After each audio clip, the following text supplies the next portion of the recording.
Hello everyone, সবাইকে সোনামণি learning সেন্টারে স্বাগত।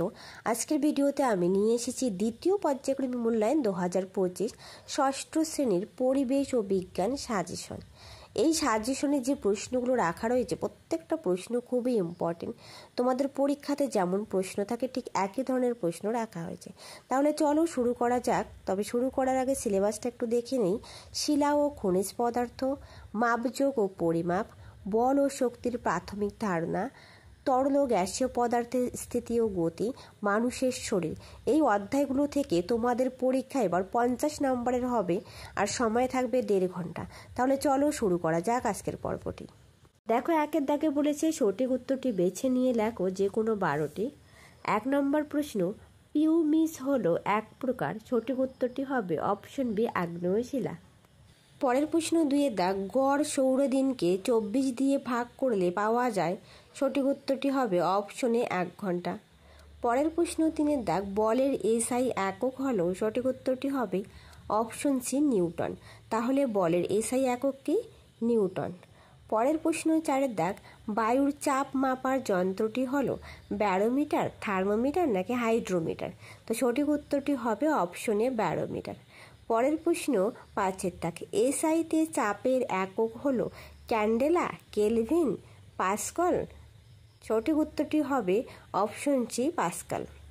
পরের প্রশ্ন 6 দাগ, স্টেনলেস স্টিলে যে দুটি ধাতু মিশিয়ে তৈরি করা হয় সেগুলি হলো লোহা ও কোবাল্ট, লোহা ও বক্সাইট, লোহা নিকেল, লোহা ক্রোমিয়াম।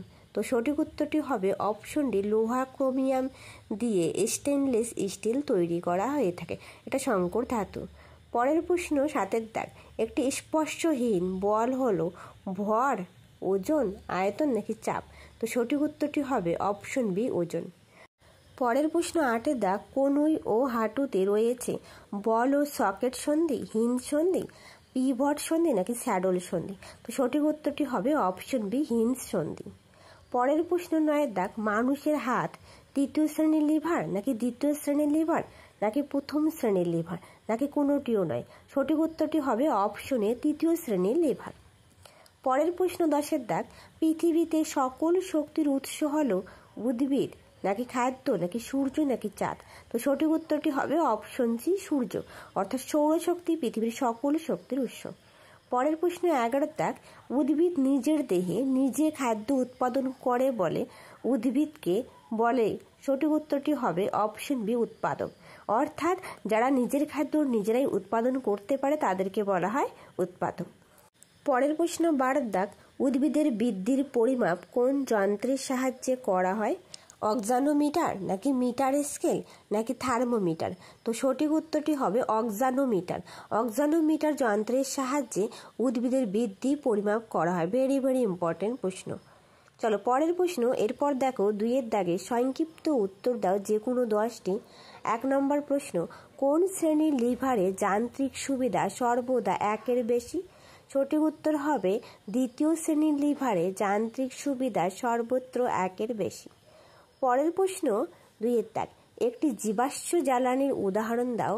উত্তর, কয়লা। কয়লা একটি জীবাশ্ম জ্বালানির উদাহরণ।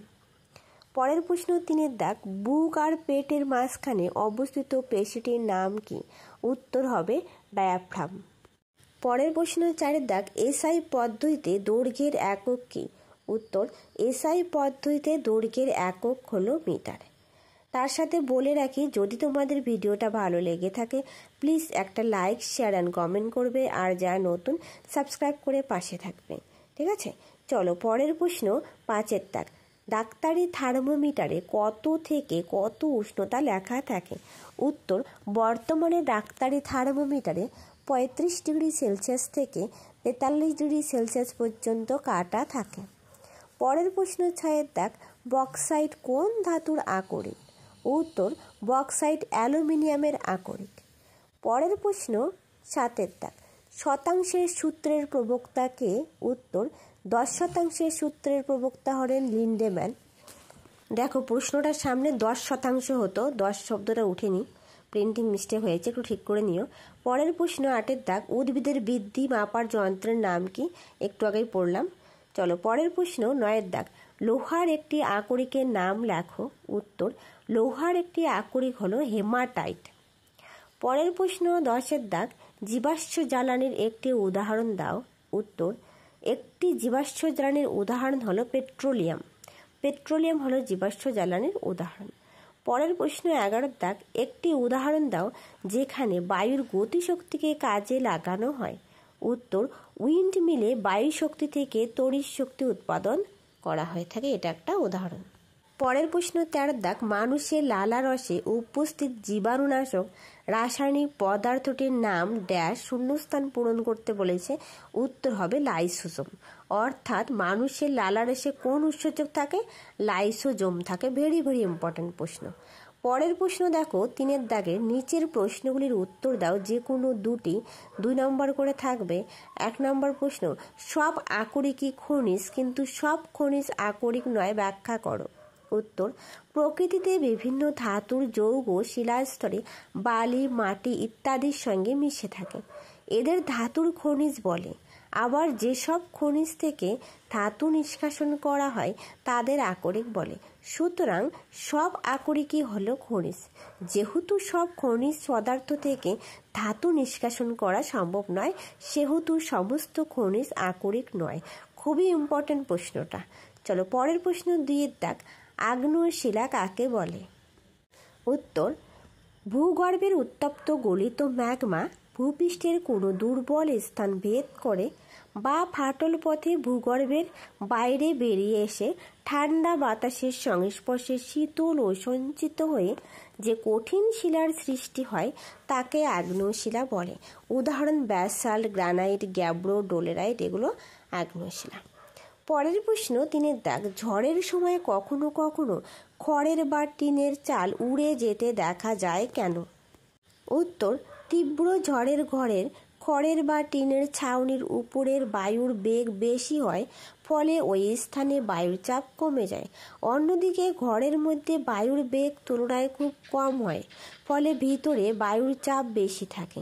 ওই চাপের পার্থক্য খুব বেশি হলে ছাউনির বাইরের দিকে অর্থাৎ উপরের দিকে উড়ে যায়। খুব ইম্পর্টেন্ট। পরের প্রশ্ন দেখো 4-এর দাগে, নিচের প্রশ্নগুলির উত্তর দাও যে কোনো 8টি প্রশ্ন, 3 নাম্বার করে থাকবে। 4-এর 1 নম্বর প্রশ্ন, জীবাশ্ম জ্বালানির ব্যবহারের একটি অসুবিধা লেখো। তাপবিদ্যুৎ কি? উত্তর, জীবাশ্ম জ্বালানির ভাণ্ডার সীমিত, তাই এই জ্বালানি এক সময় শেষ হয়ে যাওয়ার সম্ভাবনা রয়েছে।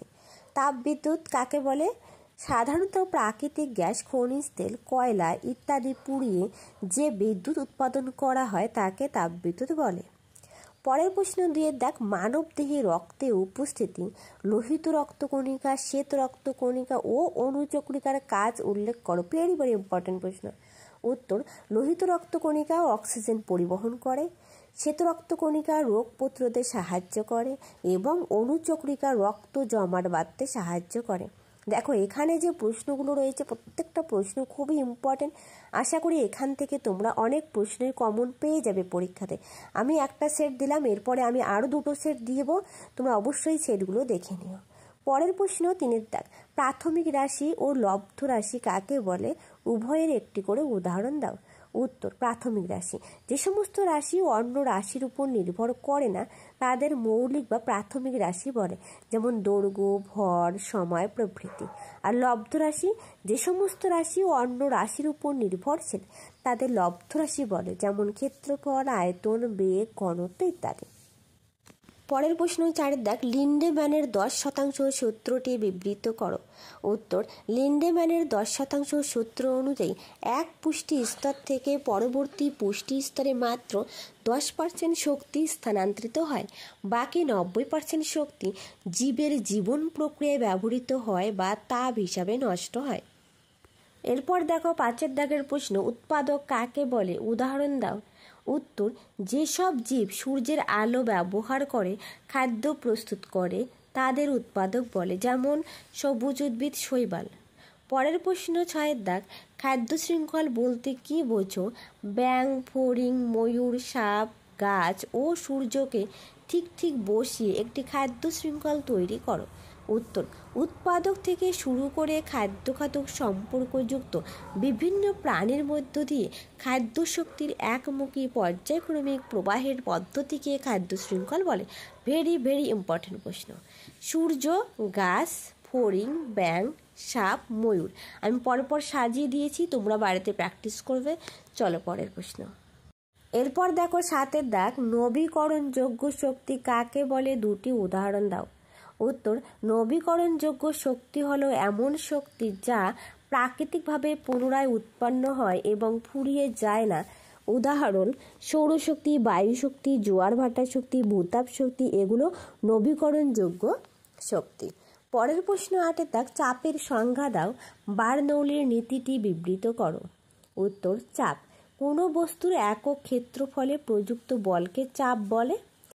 তারপর দেখো বার্নৌলির নীতি, কোনো তরল বা গ্যাস গতিশীল হলে যে স্থানে ওই তরল বা গ্যাসের বেগ বেশি সেই স্থানে ওই গ্যাস বা তরলের চাপ কম হয়। ভেরি ইম্পর্টেন্ট প্রশ্ন। চলো পরের প্রশ্ন। এরপর দেখো 9 দাগ, বস্তুর ভার বা ওজন কাকে বলে, কোথায় বস্তুর ওজন শূন্য। উত্তর, কোনো বস্তুকে পৃথিবী যে বলে তার কেন্দ্রের দিকে আকর্ষণ করে তাকে ওই বস্তুর ওজন বা ভার বলে। পৃথিবীর কেন্দ্রে কোনো বস্তুর ওজন শূন্য হয়। কোথায় শূন্য হয়? পৃথিবীর কেন্দ্রে। পরের প্রশ্ন 10 দাগ, রক্তের উপাদানগুলি কি কি। উত্তর, রক্তের অধিকাংশ অংশ হলো জলীয় অংশ যার নাম রক্তরস বা প্লাজমা। এছাড়াও রক্তে 3 ধরনের কণিকা থাকে, লোহিত রক্ত কণিকা, শ্বেত রক্ত কণিকা ও অনুজ্জ কণিকা। এছাড়াও রক্তের মধ্যে কিছু চিনি এবং নুন থাকে। ঠিক আছে, এভাবে তোমরা খুব সুন্দর করে লিখবে। পরের প্রশ্ন 12 দাগ, আকরিক কাকে বলে, তামার আকরিকের একটি উদাহরণ দাও। উত্তর, যে সকল খনিজ থেকে লাভজনকভাবে ধাতু বা অধাতুকে সংগ্রহ বা নিষ্কাশন করা যায় সে সকল খনিজকে আকরিক বলে। তামার আকরিক, তামার একটি আকরিক হলো কপার পাইরাইটস বা চালকোপাইরাইটস, বা কথাটা একটু হাইফেন দিয়ে হতো, বা চালকোপাইরাইটস। তাহলে আজ রইল এই পর্যন্ত, আবার দেখা হবে নতুন আরেকটা ভিডিওতে। যদি তোমাদের ভিডিওটা ভালো লেগে থাকে প্লিজ একটা লাইক, শেয়ার অ্যান্ড কমেন্ট করবে, আর যারা নতুন সাবস্ক্রাইব করে পাশে থাকবে। থ্যাংক ইউ এভরিওয়ান, ভালো থাকবে।